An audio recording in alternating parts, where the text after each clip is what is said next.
दिल्ली के इस चुनाव में बीजेपी को जाट, पंजाबी, पूर्वांचलियों का भरपूर साथ मिला है। बीजेपी ने सभी जाट अक्सरियात सीटों पर जीत का परचम लहराया है। तो वही 78% पूर्वांचल सीट पर कमल खिला है, जबकि 80% पंजाबी सीटें बीजेपी ने जीती हैं। तो तमाम सियासी समीकरण को ध्यान में रखते हुए और अक्सर हमने देखा बीजेपी ने अपने तमाम स्टार प्रचारकों को चुनावी मैदान में उतारा, चाहे वो उत्तर प्रदेश के सीएम योगी आदित्यनाथ हो या फिर हरियाणा के सीएम हो। तमाम दिग्गज दिल्ली पहुंचे और प्रचार प्रसार करते हुए नजर आए।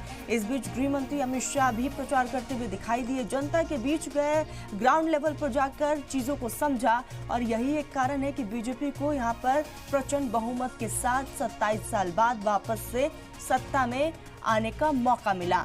आपको बता दें कि राज्य में भी बीजेपी, केंद्र में भी बीजेपी, यानी कि डबल इंजन की सरकार अब राष्ट्रीय राजधानी दिल्ली में देखने को मिलेगी। तो दिल्ली की इस चुनाव में बीजेपी को जाट, पंजाबी और पूर्वांचलियों का भरपूर साथ मिला है। हालांकि ये वही पूर्वांचली हैं जिसको लेकर राजनीति देखने को मिल रही थी, जिसको लेकर बयानबाजी का दौर भी जारी था, लेकिन बीजेपी को यहां पर पूरा साथ मिला है। बीजेपी ने सभी जाट अक्सरियात सीटों पर जीत का परचम लहराया।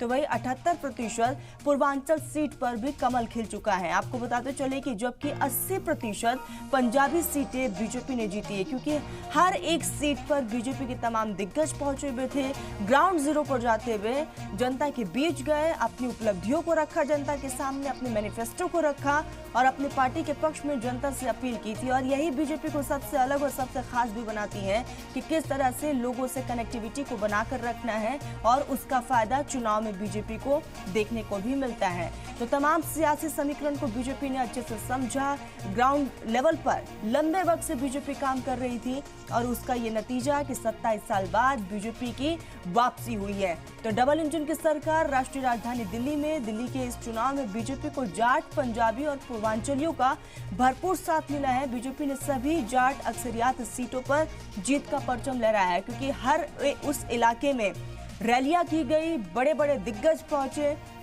और अपनी पार्टी के पक्ष में, बीजेपी के पक्ष में माहौल बनाते हुए दिखाई दिए।